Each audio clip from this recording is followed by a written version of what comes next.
Okay, it's that time. You've been hired. You have a team to look after.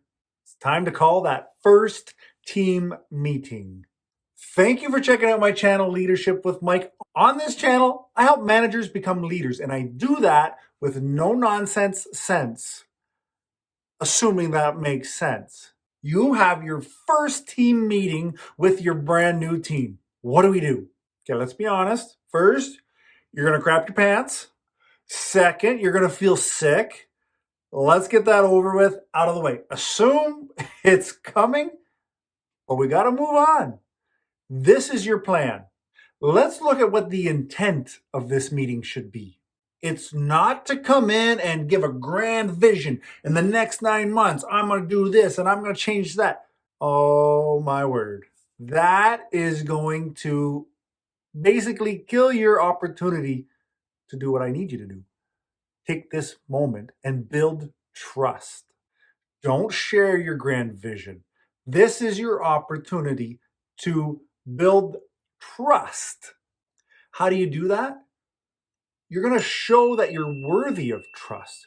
You're going to show that you are humble, that you do not know it all. And you're going to show that you are willing and hopeful to accept help from those you're looking after. Secondly, come in with an icebreaker. These are usually, in my opinion, they're cheesy as hell. I hate them. Everybody hates them. But we have to have a way to break the ice, get to know each other.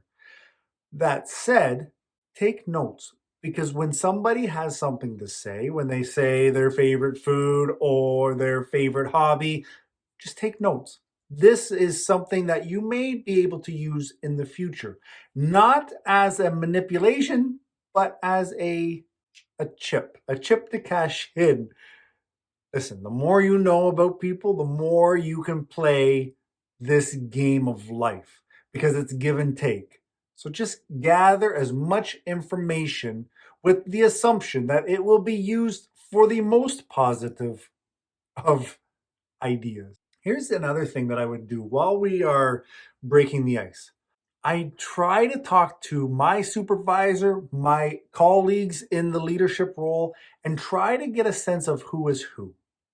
Like, I'm looking at when I worked at restaurants, there was always a few people that they run the show. So if I could get them on my team or make sure they understand I am on their team, my transition was always much easier, because there's always a leader of the pack.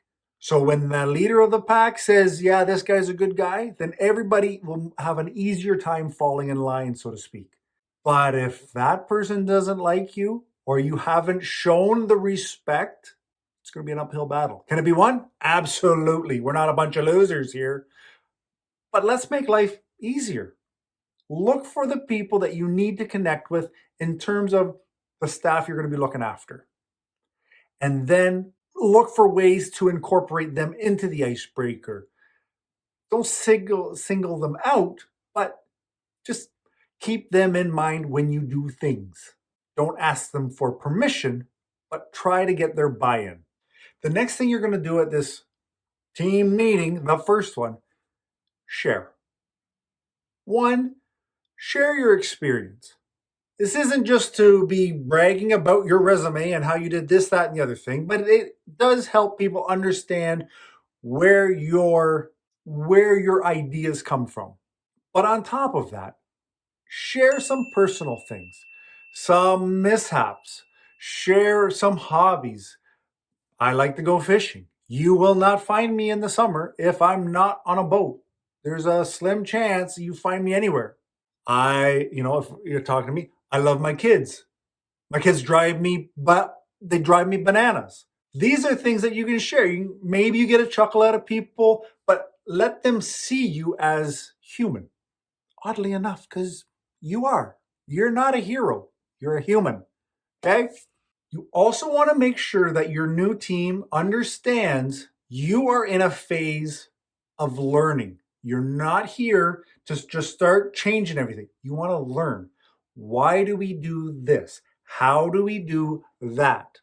Is there a reason that this happens? Let them understand that they can tell you these things and it will benefit them to share, because heaven forbid you start changing something that was working. Why would you waste your time on that? And in the spirit of learning, ask questions during this meeting, maybe a handful.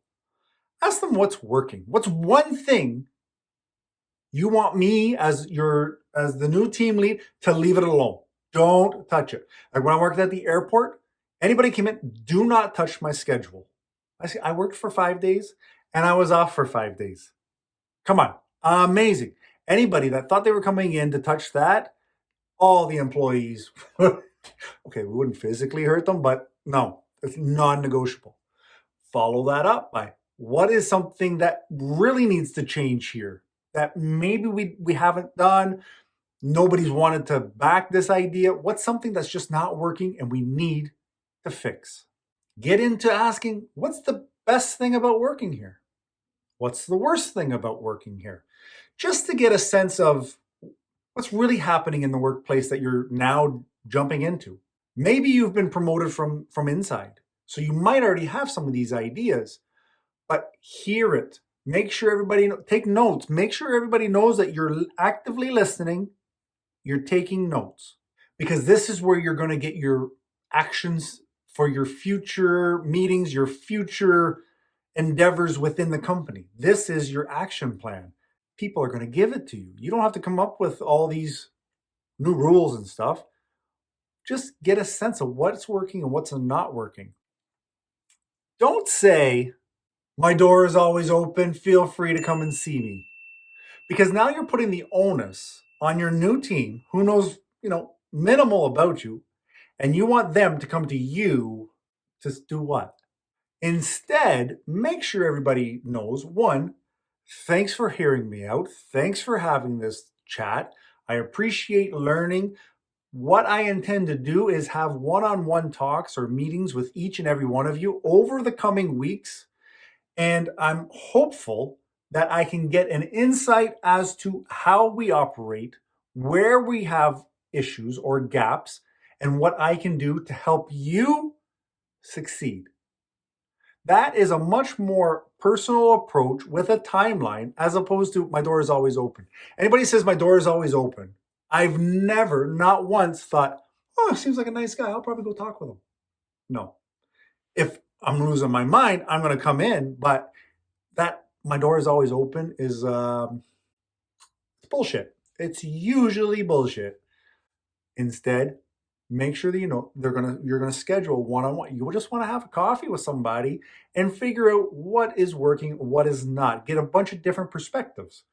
And this is a great time for you to build up your rapport, build up your trust within this group.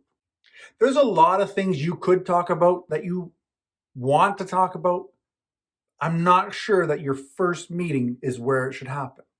Again, this is just getting to know you, getting to know the staff, having an idea, keeping it light, sharing who you are. This isn't your 90-day plan as to how you're changing the world that everybody seems to be living in. Okay?